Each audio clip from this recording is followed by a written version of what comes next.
Come one, come all. Two, post week 7. Tell me about it. Presented by the USFL Network. I'm your host, Ace. I'm rolling solo this week. Let's get right into it. We had 4 absolutely great games this week. All the games were decided by 6 points or less.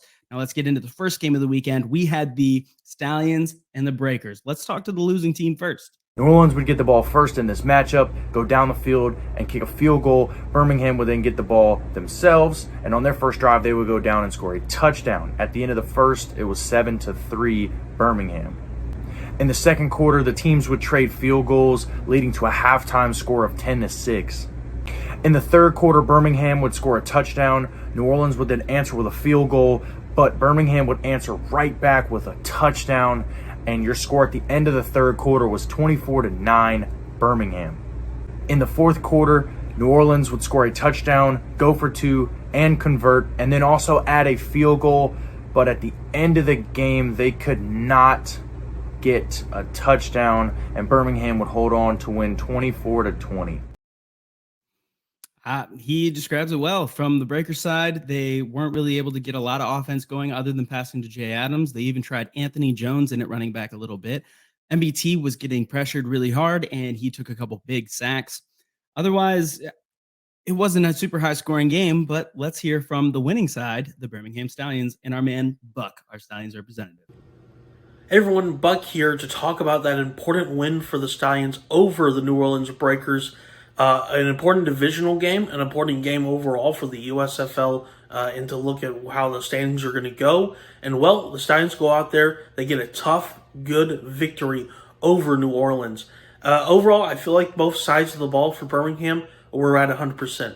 Well, not exactly. Offense, there were some drop passes where I feel like you could have 100% gotten points, especially the drop pass in the end zone in the first quarter. Otherwise, though, Birmingham's offense went out there and did the best they could. Birmingham's defense went out there and made some very important stops. New Orleans went out there and they also tried very hard, but still was a Stallions victory. And I think this is very indicative of how the Stallions are going to finish up their season, especially with a tough game against Philadelphia coming up. Man, I love the way he said it. Everybody played really hard. Everybody gave their best. And I think that really Alex Magoo is the difference. When you're watching it, MBT just isn't able to do the things that Alex Magoo is. Now, he can hit some better passes. He probably sees the game a little better, but Alex Magoo is able to move around in the pocket. He's able to stand in the pocket and deliver a pass, whichever one that he's doing. The guy really is playing at an MVP level. I truly believe that the Birmingham Stallions are an Alex Magoo away from being the worst team in the league.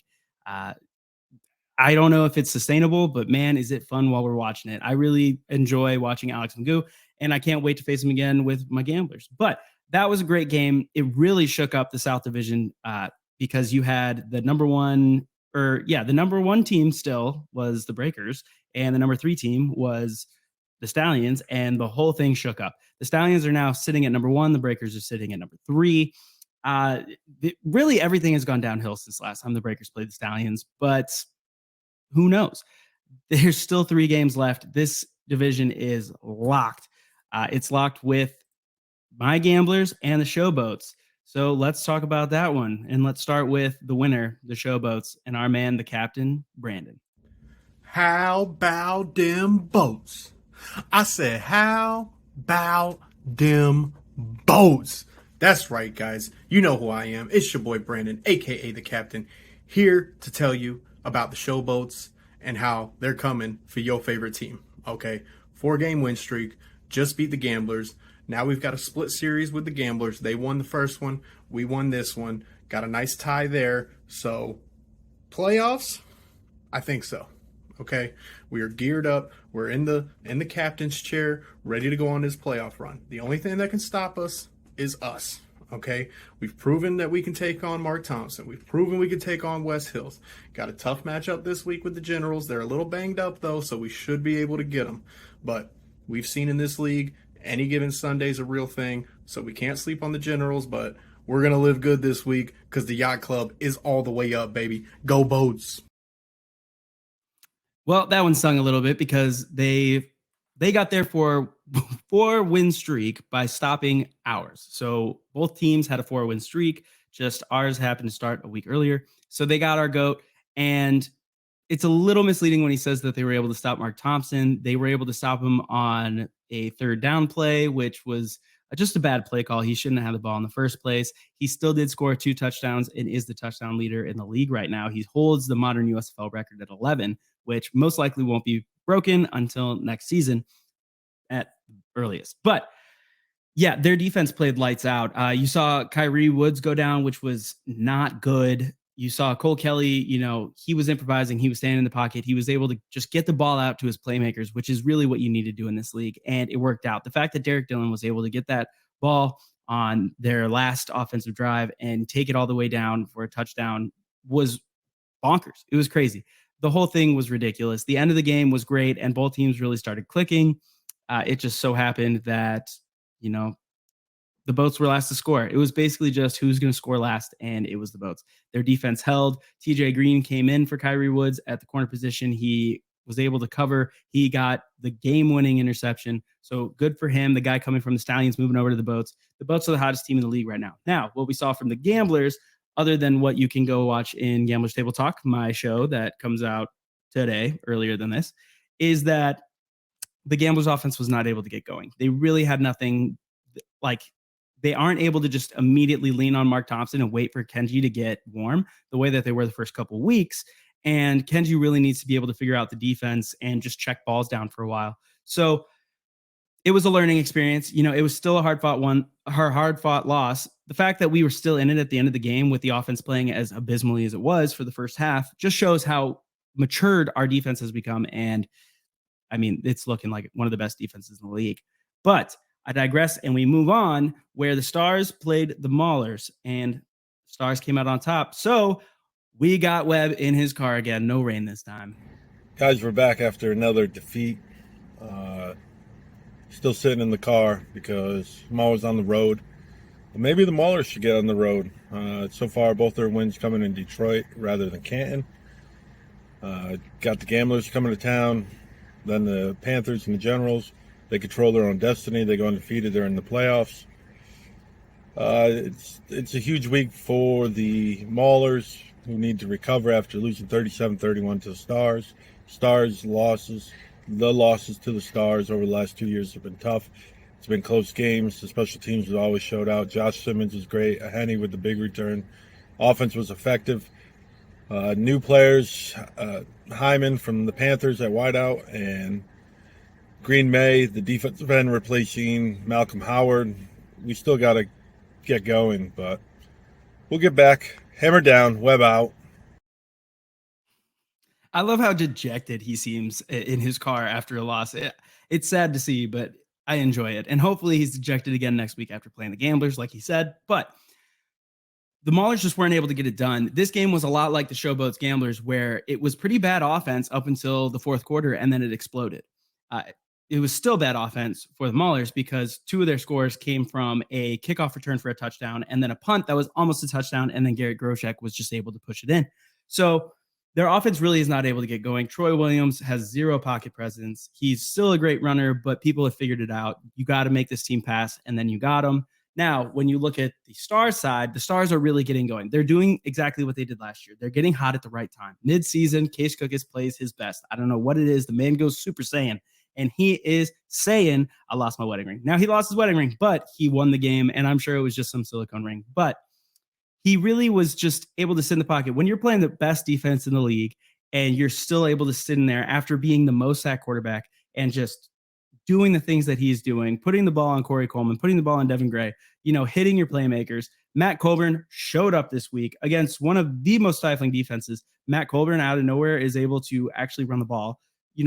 The team's getting it together. They're putting it together. You had to believe that Bart Andrus was going to be able to fit the pieces back together after a terrible beginning of the season. Everybody thought that they were going to be one of the worst teams in the league. And now a lot of people are putting them at number 3 in their power rankings behind the Stallions and Boats. So that's a good one to watch. This week, the Stars go play the Stallions. So that's really going to separate the boys from the men out there. That's a big one to watch. But that was a great game. It was very exciting at the end. The Maulers could have won it, but I mean, Case Cookis and his playmakers are just able to make plays and really are able to separate at the end of the game. Now, for our last game of the week, we had the Panthers and the Generals. This was a good one. Let's talk about the Generals first. So the Generals started Kyle Lauletta again. Why are they doing this? I'm not sure, but it kind of worked this week as he was able to complete for 3 different touchdowns. Alonzo Moore for 2. He's hitting his tight end for another. Kyle Lauletta looks like he's coming into his own. It looks like the quarterback, the reason that he was drafted in the NFL.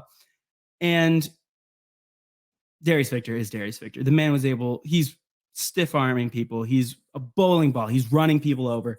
They look great. Now, their defense really is lacking because Chris Orr, Shalom Luani, both inactive. Those are their 2 biggest names, absolute playmakers, 2 of the leading tacklers on the team. Now, they're out, and suddenly the Panthers are able to produce on offense, and Josh Love wins the Offensive Player of the Week. Joe Walker has 5 catches for 100-something yards as a touchdown, which, don't get me wrong, that touchdown was impressive. But does he break that tackle if it's Shalom Luani out there hitting him? I'm not completely sure.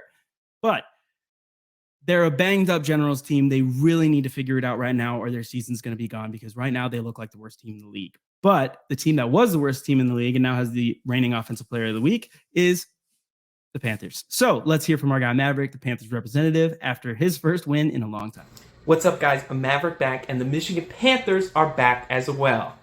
After maybe a 4-game skid that had us feeling a little down in the dumps, we're finally back in the win column, making it 3 wins on the season and back in second place in the North and playoff bound.